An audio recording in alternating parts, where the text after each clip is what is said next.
자, 교재 316페이지 국선 변호인 쪽 계속 보자고.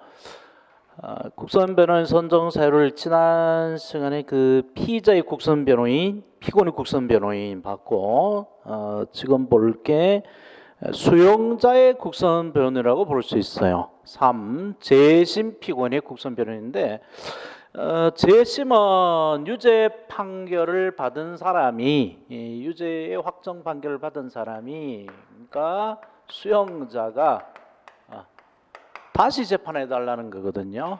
그래서 우리는 근데 원래 유죄가 확정되면 기판례에서 다시 재판을 못 하잖아. 못 하는데 예외적으로 이제 유죄 확정 판결이 허위 증거인 게 명백하다 이럴 때 다시 해주는데, 그래서 굉장히 예외적으로 합니다. 그리고 일단 줄쳐봐요. 재심 개시 결정 확정된 사건이라고 되어 있죠. 재심 공판 절차를 말합니다. 에 대해서 이제 재심을 청구한 자가 변호를 선임하지 않는 때는 그 재심 재판의 재판장이 직권으로 변호를 선임해야 되는데, 사망자나 회복할 수 없는 신신장애자를 위하여 재심을 청구했거나 유죄 선고를 받은 자가 이제 똑같이 사망했거나 회복할 수 없는 심신장애로 된 때는 국선변호를 선정하는데요.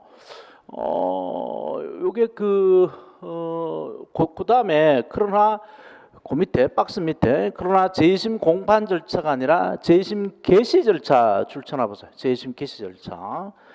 에서는 국선 변호인 선정을 청구할 수 없다라고 되어 있는데, 이건 이제 재심을 정확하게 이해를 해야 무슨 말인지 차이를 이해를 할 수 있는데, 재심은 1심 판결이 났고 항소하면 계속 재판하지만 항소하지 않으면 확정이 된다 그랬죠. 그리고 2심도 마찬가지. 상고하면 아직 미확정 상태에서 계속 재판을 해야 되는데 상고를 안 하면 확정이 된단 말이야. 그치? 그러면 확정이 3심에서는 무조건 선고를 하면 확정이 되는데, 확정이 되면 그 확정 재판에 대해서 다시 해달라는 게 재심이단 말이죠. 그래서 재심은 1심에서도 할 수 있고 2심에서 할 수 있고 뭐 3심 재심도 이론상은 가능하죠. 그러면 재심은 유죄 확정 판결을 받아서 교도소 들어간 사람이 다시 해달라 그런 거니까, 교도소 들어간 사람은 다 억울하다 그러지, 그지? 그래서 재심을 청구하면 이 재심을 해줄까 말까 하는 재심 개시 절차가 먼저 있어요. 무조건 재심을 다 받아주는 게 아니고 이게 재심 사유에 해당하나 안 하나 그것도 판단하는 절차가 있고, 그러면 교도소 들어간 사람은 다 재심을 요청할 거니까 여기에 국선 변호인 선정이 쓸 수는 없겠죠. 이 재심 개시 절차에서는. 그래서 국선 변호인 선정은요, 재심하겠다라고 했을 때에 요 확정 판결이 없는 상태로 되돌아가서 요 1심을 다시 하는 또는 2심을 다시 하는 절차가 있는데, 요 때에 국선 변호인을 선정해 준다는 겁니다. 재심 공판 절차에서. 재심 개시 절차가 아니고 그런 함정을 파서 출제를 많이 했었어요. 자, 그다음에 여기까지가 수용자의 국선 변호라고 말할 수 있고, 그다음에 4로 내려가면 기타 절차에서의 국선 변호는 있고요. 형사소송법은 이 두 가지죠. 공판 준비기일 정년 사건하고 국민 참여 재판하고 이 두 가지 이렇게 잘라보세요. 이 두 개만 알아도 되겠고요. 나머지 뭐 군사 재판이라든가 치료 감호 사건, 특정 범죄 신고 사건, 뭐 위치 추적, 전자장치 포착 명령 청구 사건 등등등 특별법상 국선 변호인을 선정하고 재판해야 되는 이런 절차가 있긴 있는데, 뭐 시험에 나오는 거는 뭐 이런 거고요. 그래서 굳이 앞대가리를 따가지고 외운다, 그렇게 외울 필요도 없는데, 공국 뭐 군사, 군치, 신전 뭐 이렇게 외울 수도 있는데 큰 의미는 없어요. 근데 왜 그 공판 준비기일하고 국민 참여 재판의 경우는 반드시 국선 변호인을 선정을 하고 재판하느냐 하면, 공판 준비기일에서는 그 보통 쟁점 등재 같은 걸 해요.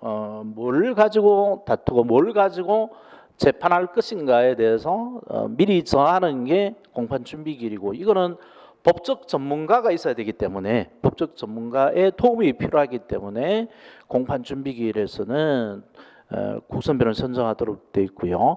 국민참여재판도 이제 배심 재판에서는 일종의 그 공판 준비기일하고 같은 성격을 가집니다. 국민참여재판의 경우는 이 배심원을 설득하는데 그 전문적인 지식과 능력이 있는 변호사만 그러한 능력이 있기 때문에 그런 도움을 또 받을 수 있도록 하기 위해서 반드시 국민 참여재판의 경우도 그 나라에서 변호인을 선임하고 변호사를 선임하고 재판하도록 돼 있어요. 그건 이제 각 개별적으로 앞으로 또 나올 거니까 그때 가서 또 보시면 되겠고. 자, 그다음에 국선 변호인 자격과 수에 대해서 제한이 있는데 그것도 가볍게 좀 알아두셔야 돼요. 원래 국선 변호인은 관할구역 안에서 변호사, 뭐 공익법무관, 사법 연수생 중에서 선정하는데 부득이한 때는 변호사 아닌 자 중에서도 선정합니다. 그래서 판례가 법정에 나와 있는 법원 사무관을 국선 변호인을 선임하더라도 위법하다고 할 수 없고요.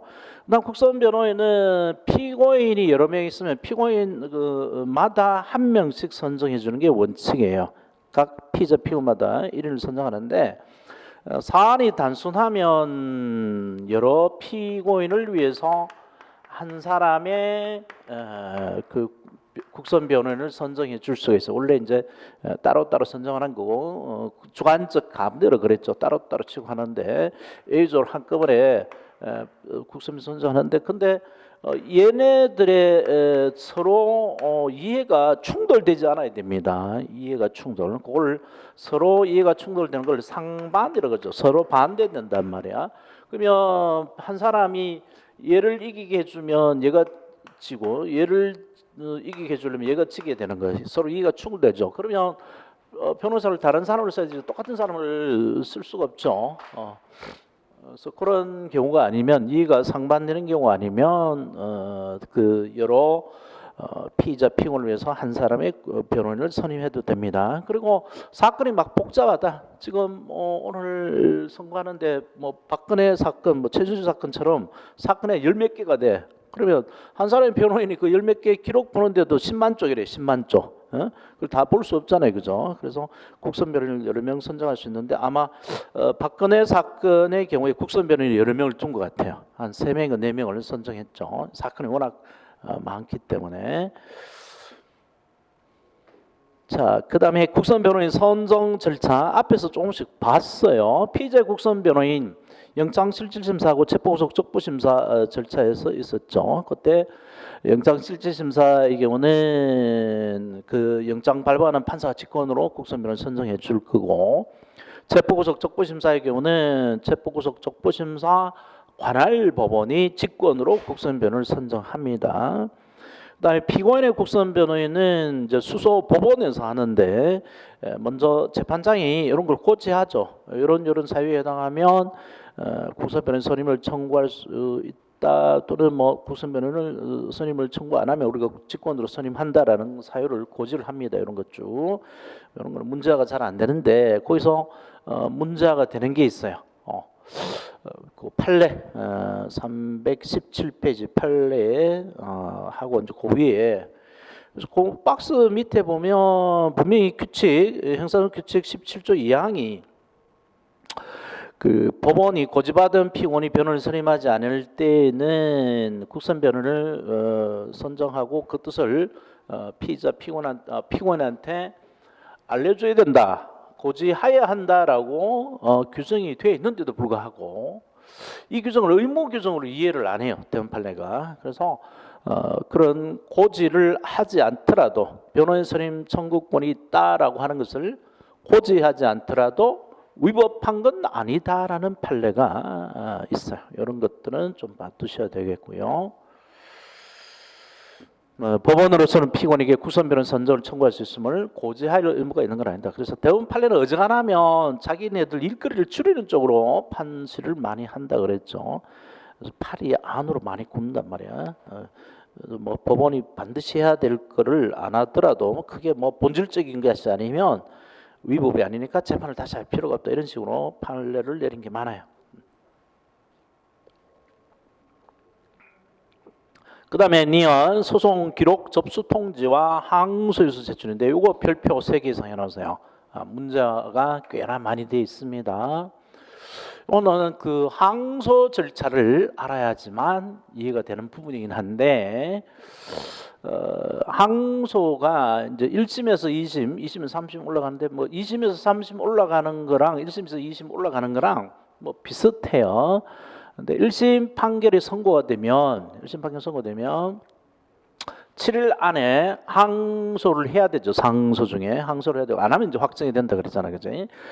그러면 7일 안에 항소장을 내야 되는데 항소장을 어디다 낸다 그랬어요?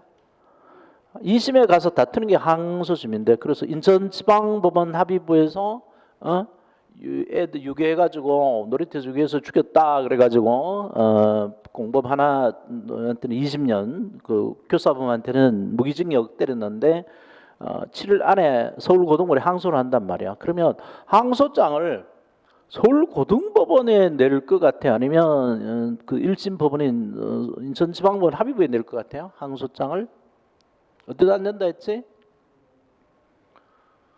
항소법원은 여기인데 항소장은 원심 여기다 냅니다. 원심에 항상. 왜 그러냐면 기록이 아직 여기 있기 때문에 그래요. 그래서 내가 그 이야기한 원리들이 있었죠. 기록이 있는 곳에 신청서를 낸다. 기록이 있는 곳에 관할 법원에 신청서를 내는 게 아니고 관할 법원에 신청서를 내는 게 아니고 기록이 있는 곳에 신청서를 내는데 신청서를 받은 1심이 이 그 항소장이 법적 요건을 못 갖췄다 그러면 이 1심에서 항소 기각을 할 수도 있어요. 1심에서. 그래서 항소 기각을 안 할 때에 요 1심에서 항소장을 가지고 요 1심 재판 기록 인천지방 합의부가 여러 가지 수사 기록 그다음에 재판 과정의 기록들 증인 신문 조서 이런 것들 쭉 다 모아 가지고 증거물 모아서 이제 항소심 서울고등법원으로 넘겨주겠죠. 그래서 그 기록을 송부해 주는데 14일 이내에 송부해 줘야 됩니다. 14일 이내에. 그래서 뭐 그 항소장 내는 것보다 기록 송부하는 게 이게 시간이 더 걸리겠죠. 뭐 다 그걸 기록 모아야 되니까. 그래서 요거는 7일 안에, 요거는 14일 2배로 돼 있다는 걸 기억하시고. 그래서 14일 내에 이 기록을 받은 서울고등법원은 항소한 피고인하고 그 상대방에 우리가 기록을 받았다. 그래서 이게 접수를 했다. 우리가 그 사건을 접수를 했다. 알았다라는 것을 통지를 해줍니다. 접수 통지를 기록 접수 통지를 해요. 그래야 이제 어떻게 보면 항소가 이제 제대로 된 거죠. 항소법원의 항소가 된 거죠. 그래서 항소법원이 그 기록 접수 통지를 하면 20일 안에 20일 접수 통지를 하면 20일 안에 항소하는 사람은 무슨 이유로 항소를 하는지 그 사건에서 피고인들은 둘 다 하나는 게임으로 했다라고 주장을 했고 게임으로 했기 때문에 그 살인의 고의가 없었다.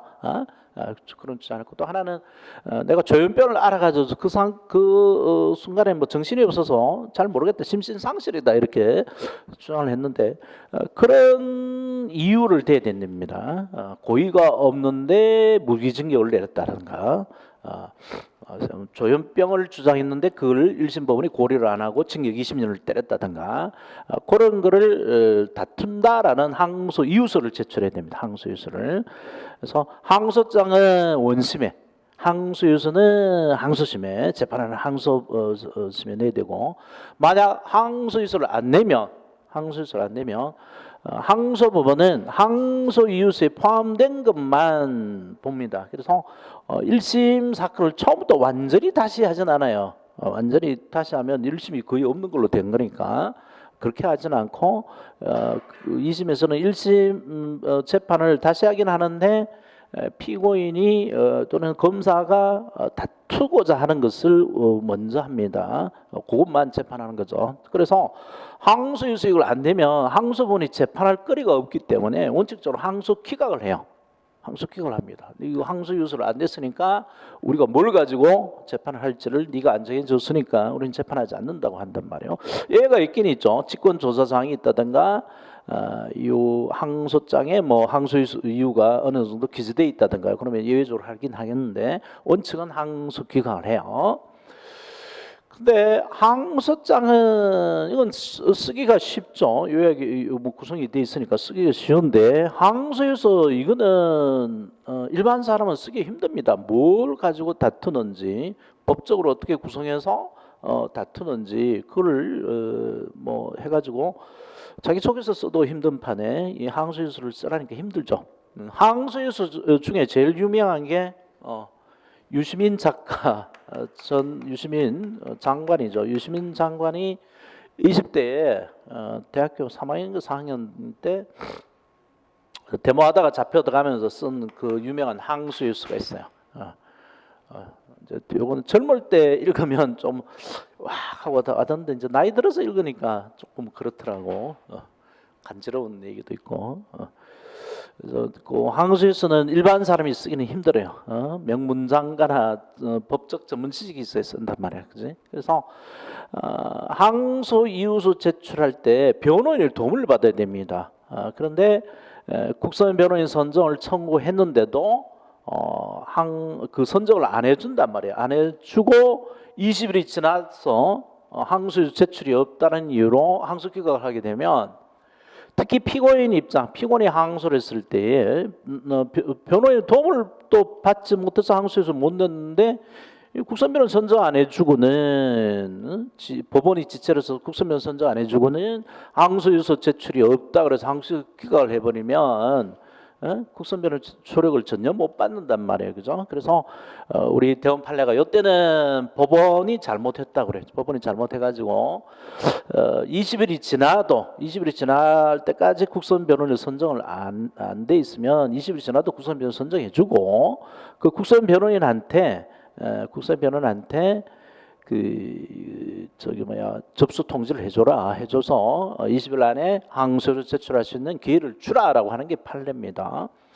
이게 국선 변호인뿐만 아니라 사선 변호인도 마찬가지고 또 한 걸음 더 나가서 만약 국선 변호인 선정을 했는데 국선 변호인을 선정을 해놨는데 이 사람이 지연을 해가지고 20일이 지나버리면 어떻게 되느냐면 그러면 20일 지나도록 선임된 국선 변호인이 접수 통지를 받았는데 항소유서 안 냈으니까 이 사람은 잘못이잖아요, 그죠? 이 사람은 잘못이니까 여기도 뭐 항소 기각을 해야 되는데 그럴 때도 피고인이 뭐 믿고 있던 국선 변호인한테 당할 수도 있으니까 이때는 국선 변호인 20일 안 내면 이 사람의 잘못이니까 이 국선 변호인을 해임을 하고 새로운 국선 변호인을 또 선임하라 그래요. 새로운 국선을 선임해서 이 사람한테 접수 통지를 해줘라. 접수 통지를 해줘서 20일 안에 항소유서 제출하는 기회를 주라 해가지고 그 변호인을 조력을 받을 권리를 철저히 보장하는 쪽으로 판례가 나와 있어요. 그리고 여기에 이제 판례들이 쭉 나오는데 다른 사건, 국선 변호인이 선정된 사건과 다른 사건이 병합됐을 때도 그 사건에 대해서도 항소유서를 제출할 수 있는 기회를 주라라고 되는데 그래서 객관적 문제 풀 때는 되게 쉬워요. 왜냐하니까 소송 기록 접수 통지 나오고 항소 제출 나왔을 때 소송 기록 접수 통지는 무조건 해야 된다라고 문제를 푸시면 돼요. 해야 한다라고 푸시면 돼요. 객관적으로 되게 쉬워. 자, 그래서 이제 그게 요게 정리되어 있는 게 317쪽에 책에 쭉 있고. 자, 거기에 잘 보시고 판례를 읽어볼게요. 뒤에 넘겨서 318페이지 판례. 피고인의 빈건 등을 이유로 국선 변호인 선정을 청구했으나 법원이 정단이 없이 지연하여 항소유서 제출 기간 20일을 그랬죠. 접수 통지 받은 것도 20일이 경과한 후에야 비로소 변호인 선정됨으로써 변호인의 조력을 받지도 못한 상태로 항소유서 제출에 도과해버렸다면 이는 변호인을 조력을 받을 권리가 법원에 의해 침해된 것과 다를 바 없다. 따라서 설사 항소유서 제출 기간 내에 적법한 항소유서 제출이 없었다고 하더라도 곧바로 피고인의 항소를 기각해서는 아니 되고 국선 변호인에게도 별도로 기록 접수 통지를 해서 국선 변호인에게 항소유서를 제출할 수 있는 기회를 줘야 한다. 그래서 요걸 줄 쳐놔야 됐네. 그 국선 변호인에게도 별도로 소송 기록 접수 통지를 해라라고 하는 거. 자, 이러한 결론은 필요적 변론 사건에서도 같고, 또한 필요적 변론 사건에서 법원의 정당한 이유 없이 국선 변론을 선정하지 않고 있는 사이에 피고인이 스스로 변론을 선임했으나 그때 이미 항소유서 제출 기간이 도과해 버린 경우도 마찬가지다 해서 항상 새로운 국선 변호사한테도 접수 기록 접수 통지를 해주라는 거죠. 그다음 세 번째 판례, 왜 노랗게 한 것 같은데 하나 더 안 돼 있지.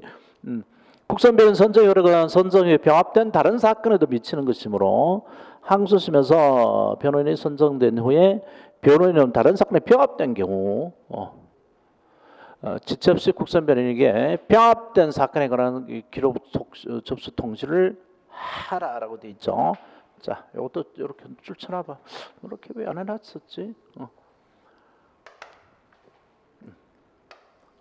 요걸 줄 칠까? 변호인이 없는 다른 사건이 병합된 경우에도 그 경우에도 병합된 사건에 관한 기록 접수 통지를 해야 한다. 자, 그 줄 쳐놓고 그 다음에 요게 요 자체가 시험에 나와요. 요 판례 문장. 그래서 그 밑에 판례 비교적 더 중요합니다. 하나, 둘, 셋, 네 번째 판례. 이거는 요 자체 이게 통째로 그냥 지문화되기도 했어요. 헌법상 보장되는 변호인의 조력을 받을 권리는 12조 사항이었죠. 변호인의 충분한 조력을 받을 권리를 의미하므로 충분한 조력을 받을 권리 줄 쳐놓자. 충분한 조력을 받을 권리. 일자한 경우 피고인에게 국선 변호인의 조력을 받을 권리를 보장해야 할 국가의 의무는 단순히 국선 변호인을 선정해 주는데 그치지 않고 나아가, 자, 이걸 칠까요? 더 나아가 피고인이 국선 변호인의 실질적인 조력을 받을 수 있도록 필요한 업무 감독과 절차적 조치를 취할 책무까지 포함된다. 법원이 해야 될 의무는. 그래서 국선 변호인을 선정을 했는데 국선 변호인이 게으름을 펴가지고 20일 안에 항소유를 제출하지 않았다면 그 사람을 해임하고 새 국선 변호인을 선정해줘야 될 의무도 이 법원에 있다는 거예요. 조금 앞서간 조금 이제 더 권리를 확대한 옛날에 그 법원의 일거리를 줄이려고 했던 판례 대법원의 분위기에서 하나의 탈피한 좀 진보적인 판례예요. 판례가 당연히 이래야 되었는데, 자, 국선 변호인이 법정 기간 내에 항소유서를 제출하지 아니하면 이는 피고인을 위하여 요구되는 충분한 권리를, 충분한 조력을 제공하지 아니한 것으로 봐야 하고, 이러한 경우에 피고인에게 책임을 돌릴 만한 아무런 사유가 없는데도 항소분이 피고인을 항소를 격한다면 변호인으로부터 충분한 조력을 받을 권리를 보장하고 있는 헌법 취지에 반하는 것이다. 따라서 피고인과 국선 변호인 모두 법정 기간 내에 항소유서를 제출하지 아니했더라도 국선 변호인이 항소유서 제출하지 아니한 데 대하여 피고인이 귀책 사유가 없음이, 귀책 사유 잘못으로 돌아가는 사유죠. 귀책 사유가 있음이 특별히 밝히지 않는 한 항소법원은, 자, 이걸 또 줄쳐놨죠. 항소법원은 종전 국선 변호인이 선정을 취소하고 새로운 국선 변호인을 선정하여 다시 소송 기록 접수 통지를 하라 함으로써 그 새로운 국선 변호를 하여금 통지를 받고부터 소송의 기간 20일 기간 내에 피고를 위하여 항소유서를 제출하도록 해야 한다. 항소유서 제출 기회를 주라라는 게 판례입니다. 자, 그 다음에 불복 방법에 별표한 4-5개 넣으세요. 동그라미 3번. 요거 아주 중요해요. 앞으로 계속 나올 겁니다. 법원 이제 특히 내가 돈이 없으니까, 내가 돈이 없으니까 빈곤하니까, 내가 가난하니까 나라에서 국선 변호인 좀 선정해 주라. 국선 변호인 선정 청구를 했단 말이에요. 근데 안 해줘. 국선 변호인 선정을 안 해줘. 그러면 그걸 인천지방법원 합의부가 국선 변호인 선정 안 해줘 재판을 하려고 그랬을 때 서울고등법원에 가서 다툴 수가 있느냐? 이건데 안 됩니다. 일체 안 돼요. 법원의 국선 변호인 선임 청구를 기각한 결정은 판결 전 소송 절차에 관한 결정이므로 즉시 항고는 물론 항고나 재항고할 수 없다. 자, 판결 전 소송 절차에 관한 결정이므로 요 별표 줄 쳐놓으세요. 판결 전 소송 절차에 관한 결정. 앞으로 이거 계속 나올 겁니다. 그래서 뒤에 관련 페이지를 이야기를 드릴 텐데 항고 쪽에 이게 있어요. 항고 쪽에 어디 있냐면 635페이지 있습니다. 해서 판결 전 소송 절차에 관한 결정 그 옆에 그 줄 쳐놓고 그 옆에다가 635 적어놓으세요. 앞으로 계속 나와요. 635. 여기 이제 조금 635페이지 가보자. 나온 김에 635페이지. 앞으로 계속 나오고 시험에 많이 나와요. 그게 항고 있고 635페이지 보면 보통 항고가 있죠. 항고에는 1심 결정에 대해서 2심으로 올라가는 게 항고로 그랬잖아, 그지? 1심 결정에 대해서 2심에 가서 다투는 게 항고고, 항고는 그 즉시 항고하고 보통 항고로 나누고, 그지? 즉시 항고, 보통 항고 차이점이 뭐라 그랬나? 첫날에 이거 이야기 많이 해줬는데, 재판의 집행정지 효력이 있다 없다 그 차이라는 거지, 그지? 즉시 항고는 아주 강력한 재판의 집행정지 효력이 있는 강력한 거고, 근데 1심 결정에 대해서 다 그 항고할 수 있는데. 그 바로 동그라미 1번에 가면 판결 전 소송 절차에 관한 결정 거기부터 줄 쳐놓고 별표 한 3개 달아놔요. 그 밑에 법원의 관할 또는 판결 전의 소송 절차에 관한 결정에 대해서는 법원의 관할 또는 판결 전의 소송 절차에 관한 결정에 대해서는 특히 즉시 항고할 수 있는 경우 외에는 항고하지 못한다. 즉시 항고할 수 있는 경우는 항고를 하지 못한다 되는데, 즉시 항고할 수 있는 경우라는 게 어떤 경우냐 하면 법의 이러한 결정에 대해서는 즉시 항고할 수 있다라는 명문 규정이 있어야 돼요. 그 명문 규정이 있는 경우는 바로 옆에 페이지 보면 634페이지 왼쪽 페이지 보면 그 밑에 이런 게 있죠. 구속 취소, 기피 신청, 공소 결정, 상소였는데 이게 재판 청구에 대한 기각이에요. 재판 청구. 그래서 그런 것으로 한정이 돼 있는데 이게 왜 뭐냐면 축구 경기하고 무슨 그 스포츠하고 똑같거든요. 스포츠 쪽에서 휘슬 딱 불고 축구나 야구 하는데 무수히 많은 계속 심판의 결정으로 이루어지죠. 결정. 뭐 스트라이크 아웃, 뭐 홈런, 뭐 파울 이 결정이 일어나는데 요 결정 중간 하나마다 다툼이 있을 때 이거 가지고 일일이 VTR 판독 들어가고 뭐 VTR, VCR, 뭐 비디오 판독 들어가고 뭐 심판위원회 열고 이러면 게임이 진행이 안 될 거 아니에요, 그죠? 그 결과 나올 때까지. 지난번에 손흥민이 축구하는데 영국 FA컵 하는데 골 넣고도 그 판독 기다릴 때까지 한참 기다려서 있으니까 답답해 미치겠더라고, 그지? 그래서 그걸 도입을 안 하려고 그러는 거죠. 뭐 AI가 발달돼 가지고 미국 그 기술에서는 이미 그 기계로 스트라이크 나오도 다 판정할 수 있어요. 화면에 나오잖아, 그지? 그런데 불구하고 그걸 안 쓰는 이유가 이거는 스포츠고 사람의 게임이고 실수가 있는 거를 게임이니까 그래야 재미가 있지. 이렇게 하면 다 기계가 하는 거지. 기계가 하는 것은 재미가 없다 해서 이걸 도입을 안 하는 거죠. 그래서 이 VTR 이런 거 도입하는 것도 사후 뭐 감독을 하기 위해서 할 수는 있겠지만 그걸 게임 중간에 넣어버리니까 원래 실수가 있는 거고 그게에서 인간들의 그 실수를 줄이고 그걸 하기 위한 건데, 자 그래서 법원의 재판도 그렇거든요. 재판 과정에 서로 싸우는 거니까 법원이 계속 결정을 해주죠. 네 말이 맞다, 이 말 맞다.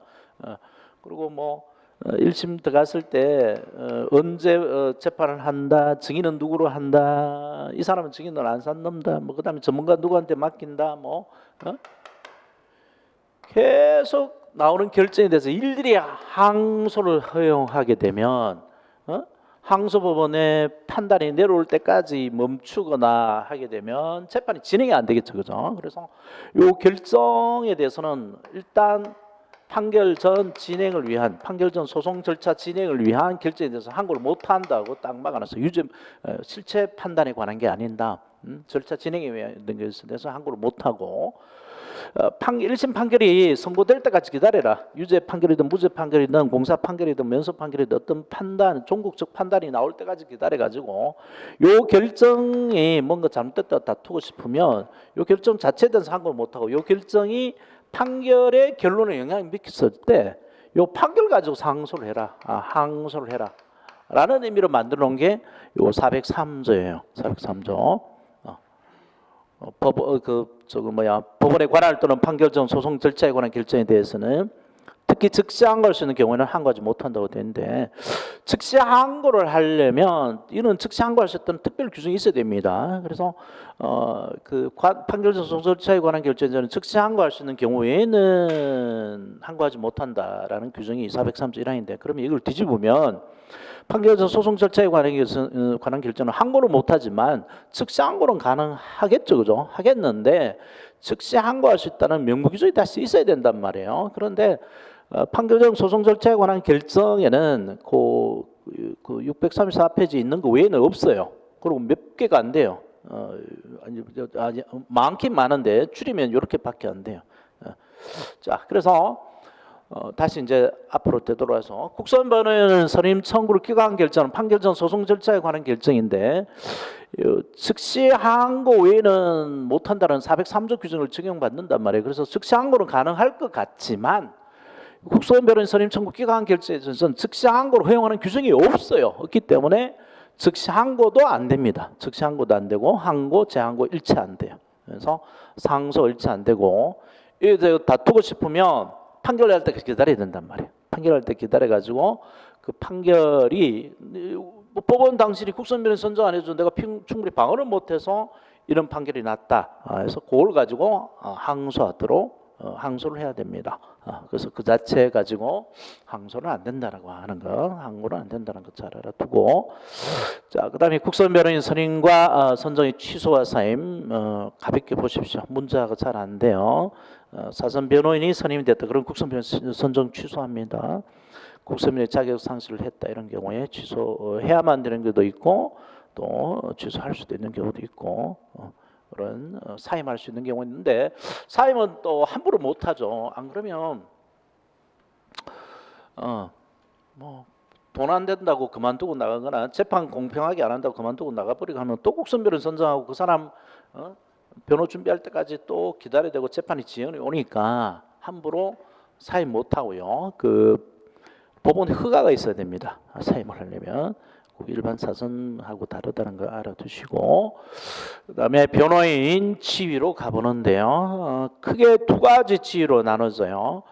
변호인은 일단 그 피의자 피고인을 보호해주는 보호자적 지위를 가지죠. 그리고 보호자지만 실체 진실에 반해서 거짓말까지 해서 변호 활동을 해줄 수는 없죠, 그죠? 그래서 그런 두 가지 지위가 있습니다. 보호자적 지위하고 공익적 지위, 공익적 지위가 있는데 보호자적 지위를 너무 강조하게 되면 이 피고인은 무죄 판결을 받도록 감싸줘야 된단 말이에요, 그지? 유죄를 알았음에도 불구하고 이렇게 감싸줘야 되고 함부로 이 사람이 살인범이 맞다라고 하지만 맞다는 걸 알았다 하더라도 살인범이 아닙니다라고 감싸줄 수가 있어야 돼요, 그죠?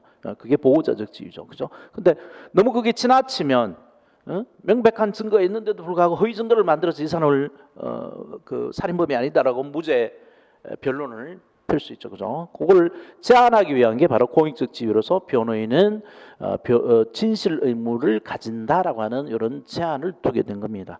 그래서 보호자적 지위에서 제일 중요한 거는 맨 밑에 비밀 유지 의무예요. 그 별표 하나 해놓고요. 변호인은 기본적으로 피의자 피고인의 보호자로서의 지위를 가지니까 직무상 획득한 비밀을 유지해줘야 됩니다. 그래서 그거를 변호 과정에서 알게 된 지식을 공표를 하게 되면 바로 업무상 비밀 누설죄로 처벌되죠. 업무상 비밀 누설죄로. 그리고 이 변호인은 비밀 유지 의무가 있기 때문에 그 변호 과정에서 피고인이 유죄임을 알게 됐다 하더라도 법원에 검사나 그걸 신고할 의무는 없습니다. 근데 뒤에 넘기면 그 보호적 지위를 제한하는 게 나오죠. 뒷페이지 넘겨서 공익적 지위가 나옵니다. 근데 변호인이 갖는 공익적 지위는 검사 피고인이 갖는 공익적 지위하고는 다르죠. 검사 피고인이 실제 진실을 밝혀서 그놈을 처벌하기 위한 거하고 다르고요. 그래서 이런 거는 소극적으로 갖는 지위죠. 소극적으로 적극적으로 이 나쁜 놈을 처벌하도록 하는 이런 공익적 지위가 아니고 변호인이 진실에 반해서까지 변호 활동을 해서는 안 된다고 하는 이런 것의 하나입니다. 자, 그래서 그 보호자적 지위와의 조화가 나오고요. 그게 문제가 좀 돼요. 별표 3개 좀 해놓으세요. 보호자적 지위와의 조화. 그래서 동그라미 1번 법적 조언과 권리 행사의 공고는 이거는 아무런 제한이 없습니다. 아무런 제한 없고 진실 의무에 반하지 않아요. 그렇기 때문에 진술 거부권을 행사하라라고 공고하는 것, 그거는 괜찮습니다. 진술권을 행사하더라도 뭐 더 처벌받지 않는다. 그렇지만 허위 진술하게 해도 괜찮다. 진술 거부권 행사해도 형사처벌 안 된다라고 권하는 것은 괜찮습니다. 그렇지만 허위 진술하더라도 처벌이 안 된다. 피의자 피고는 허위 진술해도 처벌 안 돼요. 우리나라는 사법방해죄라는 게 없습니다. 미국은 허위 증언으로 밝혀지면 더 처벌되는데 우리나라는 그게 없어요. 그래서 허위 진술을 하더라도 처벌 안 된다라고 해서 위증을 부추기는 말한 거 이거는 진실 의무에 위반돼요. 정당 권리 행사하는 그것을 권고하는 것은 허용되지만 허위 진술 혐의 뭐 이런 것들을 강요하는 것은 진실 의무에 위배됩니다. 그다음에 동그라미 2번 증거 수집 이런 것도 허용이 되죠. 근데 허위 증거를 만드는 것, 위증이나 증거 인멸을 교사하는 것 이거는 진실 의무에 위배됩니다. 자, 요걸 확인한 판례 별표 3개 해놓고요. 이것도 문제가 많이 된단 말이에요. 변호사인 변호인에게는 진실 의무가 인정되는 것이지만 변호의 진실 의무, 변호인의 신체 구설을 당한 사람에게 법률 조언을 하는 것은 변호인이 적극적으로 피고인 또는 피의자로 하여금 법률 조언을 하는 것은 권리자 의무이므로 자 그다음 줄치 보세요. 변호인이 적극적으로 피고인 피의자로 하여금 허위 진술을 하도록 하는 것 이거는 위법이라 그랬죠, 그죠? 진실 의무에 위반되죠. 하는 것이 아니라에 동함해 놓고 단순히 헌법상의 권리인 진술 거부는 있음을 알려주고 그 행사를 권고하는 것. 진술 거부권 행사도 되고 진술권 행사하더라도 이는 뭐 형사처벌 안 되니까 안심하고 진술 거부하세요라고 하는 것. 이런 것은 진실 의무에 위배되는 것을 할 수 없죠. 그다음에 변호사는 공무진일 법률 전문적으로서 독립하여 자유롭게 직무를 수행해야 되고 직무를 수행하면서 진실을 은폐하거나 거짓 진술을 해서는 안 된다.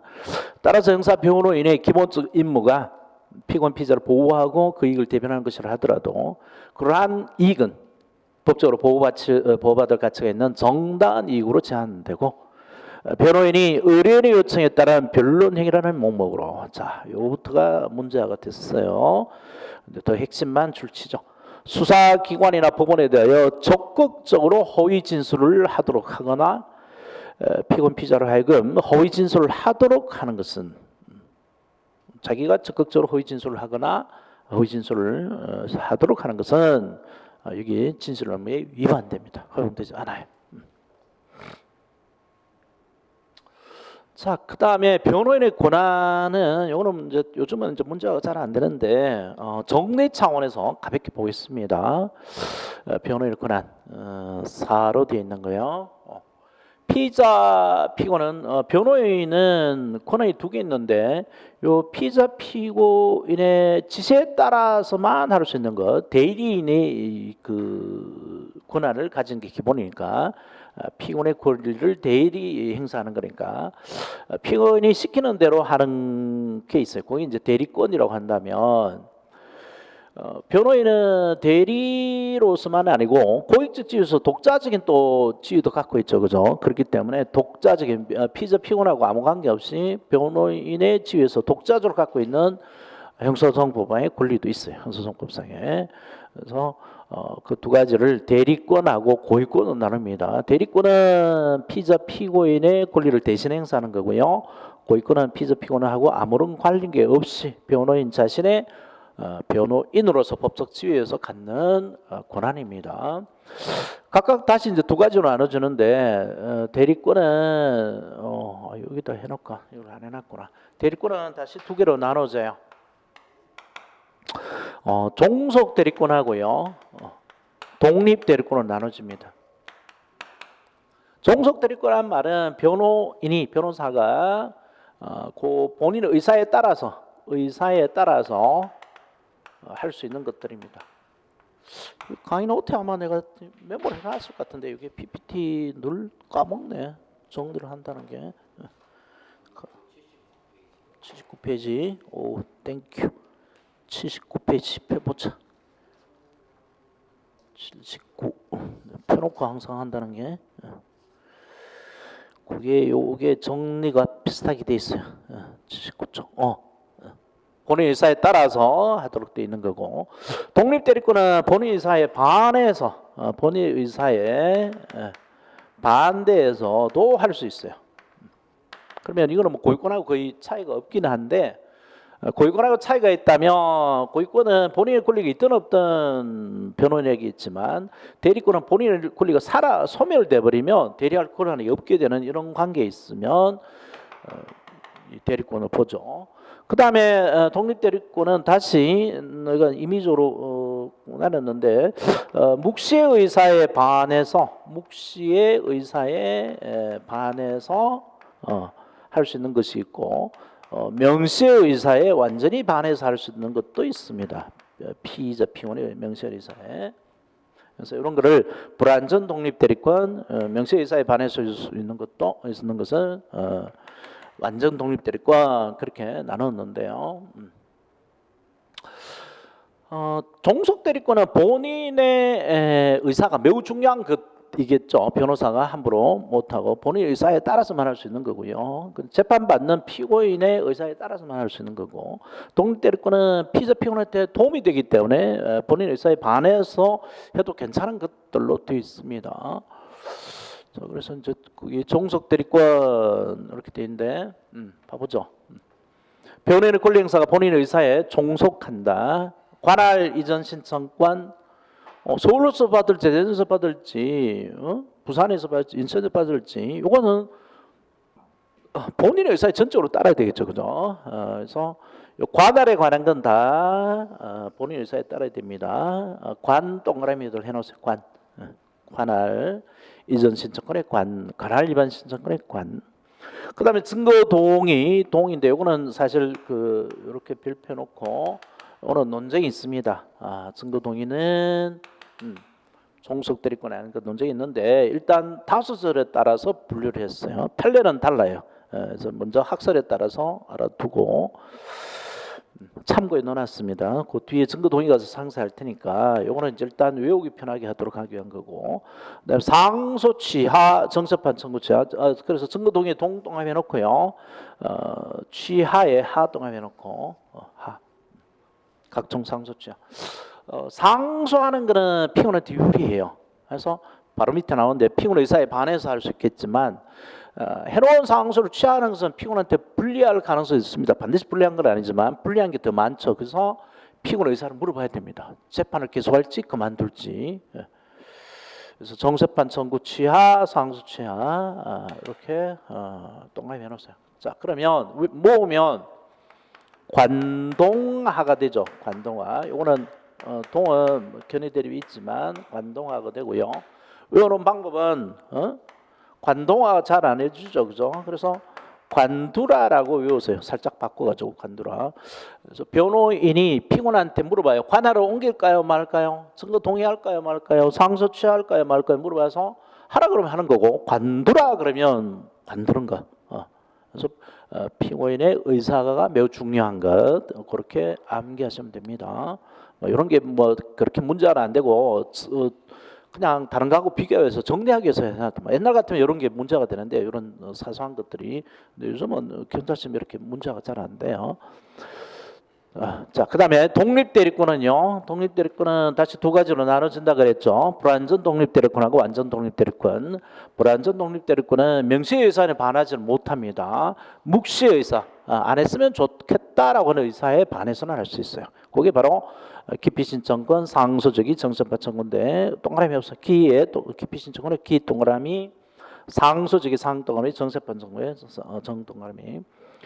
이거 뭐 논쟁이 없습니다. 기피신청권은 나는 그냥 재판사하고 그냥 재판받을 귀찮아라고 하더라도 변호사 보고 안 되겠다. 저 사람은 안 되겠다. 그래서 기피신청을 낸단 말이에요. 근데 피고인이 명시적으로 변호인이 기피신청을 했는데 피고인이 그냥 재판 받으십시다라고 명시적으로 반대하면 기피신청 못하는 거예요. 상소는 피고인한테 유리하다 그랬지, 그지? 피고인 유리하기 때문에 난 또 재판받는 귀찮아 안 할래라고 상소를 안 할 듯한 마음을 갖고 있는데 불구하고 변호인이 상소를 할 수 있어요. 할 수 있고 정사판 선고할 수 있는데 피고인이 나는 안 할래요, 더 이상 재판 안 할래요라고 딱 거절해 버리면 못 한다는 거죠. 상소 취하는 달랐죠, 그죠? 상소 취하는 무조건 변호사가 상소 취하려면 피고인한테 이를 물어봤어야 되잖아요, 그죠? 총속대리권인데 이거는 불완전 하나마 독립대리권입니다. 묵시의사는 반할 수도 있고 그렇지만 명시의사에까지 반할 수는 없죠. 그래서 이거를 또 따면 기상정이 되는데 기상정, 이 정을 전으로 살짝 바꿔놓으면 암기하기 쉽습니다. 기상전. 기상전. 재판할 때 거의 다 졸아요. 뭐 박근혜도 졸고 서주죠. 왜냐하면 계속 하잖아요. 계속. 그리고 뭐 똑같은 얘기고 자기한테 뭐 와닿는 얘기도 아니고 한두 번 얘기한 게 아니겠죠. 경찰에서 하고 검찰한테 하고 1심 할 때 하고 막 지겨워 죽을 정도로 이야기를 했단 말이에요. 그래서 졸고 있어요. 졸고 있는데 피고인이 졸고 있는데 변호인이 했어. 했는데 자다가 듣다 깜짝 놀라가지고 벌떡 일어나가지고 야 하지마 라면 못한단 말이야. 그래서 피고인이 기상하기 전까지 자고 있을 때는 변호인이 할 수 있지만 피고인이 일어나가지고 명시적으로 말리면 못하는 거 그렇게 암기하시면 오래가요. 기상전. 이런 것에 맛에 들려가지고 온갖 걸 다 또 두 문자 따고 외우고 판례도 두 문자 따고 외우고 이런 미친 짓은 하지 말기 바랍니다. 판례 뭐 형사법 판례, 형법 판례를 두 문자를 따서 외우더라고. 희한해. 자, 그다음에 구속의 본인의 명세에서 반해서도 할 수 있는 것들인데 이거는 본인한테 도움이 되는 겁니다. 구속 취소, 구속 적부심사 청구는 피고인을 꺼내주는 거죠. 그래서 피고인이 자포자기심정으로서 구속 취소 안 하고 그냥 구속돼서 재판 받을랜다. 그래도 변호인이 강제로 할 수 있어요. 구속에 관한 건 납니다. 그래서 구들 동감해 놓고요. 그다음에 보증금 내고 석방해 주는 거 있죠. 다 석방시켜 주는 거예요. 피고인한테 유리한 거예요. 증거 보전 청구권, 증거를 미리 확보하는 거죠. 공판기일 병신적, 이거는 뭐 피고인하고 관계 없고 판사 편하도록 판사나 변호사 편하도록 하는 거고요. 증거조사에 대한 이의신청권 있는데 여기 동그라미 쭉 친 거 모으면 또 이렇게 돼요.